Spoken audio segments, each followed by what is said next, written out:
अस्सलाम वालेकुम व्यूअर्स। आज हम आप लोग के लिए बनाने जा रहे हैं विंग्स फ्राई। इसको मैं जिस मसाले से लगा के जिस तरह फ्राई करूँगी फिर आप इसको खाइएगा तो आपको बहुत पसंद आएगा विंग्स। लेकिन मैंने विंग्स के पीसेस ज़रा बड़े रखे हैं। ये देखें, इस तरह एक विंग्स इस साइज़ का है, इस साइज़ का एक विंग्स रखा है। इसमें से ये तुड़वा के इसको मैंने यहाँ से कटिंग नहीं करवाई। बस आप भी जब बनाइएगा तो पूरा एक साथ लीजिएगा। ये विंग्स फ्राई के हम पानी में डाला है। अब इसको पहले मैं बॉईल करूँगी।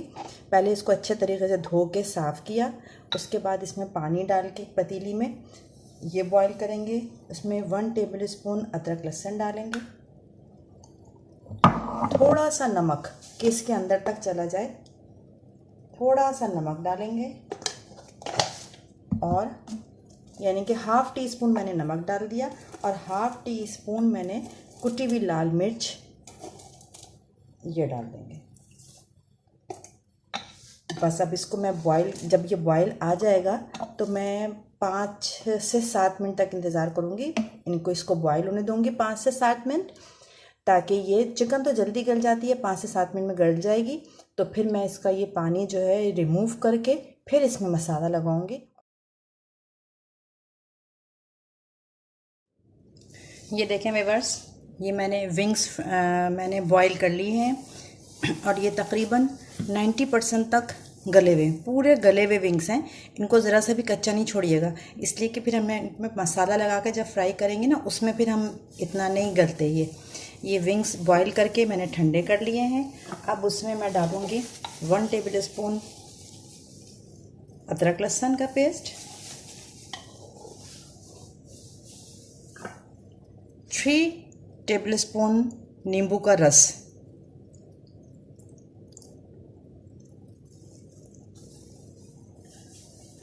और ये एक पैकेट डालूँगी फ्राई चाप मसाला। शान का फ्राई चाप मसाला यूज़ कर रही हूँ मैं।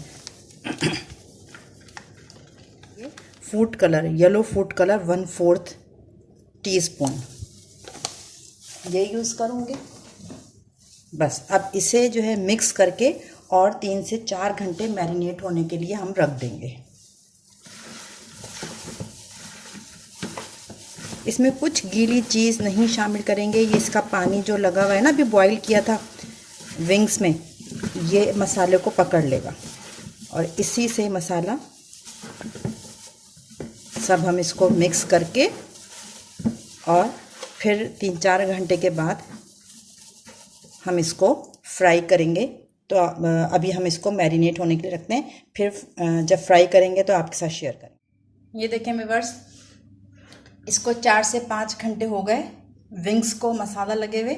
अब मैं इसको फ्राई करूँगी। ऑयल को मैंने गरम कर लिया है। जब इसमें से धुआं निकलने लगा था, स्टीम, तो मैंने जो है इसको चूल्हे को मीडियम आंच कर लिया। अब मीडियम आंच में मैं सारे विंग्स इसी आंच पे फ्राई करूँगी। गले हुए तो हैं, बस जल्दी जल्दी इनको गोल्डन करना है और निकालना है। ये इस तरह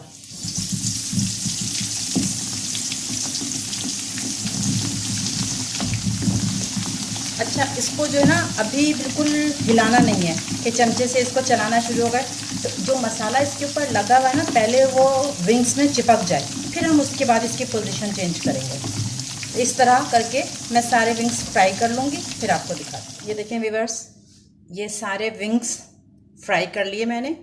अब इनको आप यानी कि हरे मसाले का रायता मैंने बनाया है इसके साथ, या फिर इसके साथ वो वाली चटनी भी यूज़ कर सकते हैं जो बारबेक्यू में इस्तेमाल होती है, हरी धनिया पुदीने की चटनी जो होती है, वो भी इसके साथ इस्तेमाल कर सकते हैं। आप इसको इसमें से तोड़ के रायते के साथ वैसे खा लें, या इसके साथ चपाती भी हम इस्तेमाल कर सकते हैं।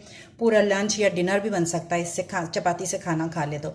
ये इस रेसिपी से जैसे मैंने बनाया है विंग्स, आप इस तरह विंग्स बनाइएगा और मुझे कमेंट्स में ज़रूर बताइएगा ये विंग्स आपको कैसे लगे। देखें, देखने में तो आपको ये बहुत प्यारे लग रहे हैं, बहुत अच्छे लग रहे हैं कि जैसे लग रहा है कि अभी खा लो। अच्छा, ये जो रेड रेड है ना, ये जर्दे का जो रंग डाला था ना, ये उसका है। बाकी तो इसमें बहुत अच्छे तरीके से बहुत अच्छी लुक आई है इसकी। और इस रेसिपी से आप लोग विंग्स फ्राई करिएगा और मुझे कमेंट्स में ज़रूर बताइएगा कि आपको ये टेस्ट में कैसे लगे। और नींबू डालने से खट्टे खट्टे भी हो गए, बहुत मज़े के विंग्स हैं। बहुत, मेरे कहने से एक दफ़ा बनाइएगा ज़रूर। अल्लाह हाफिज़।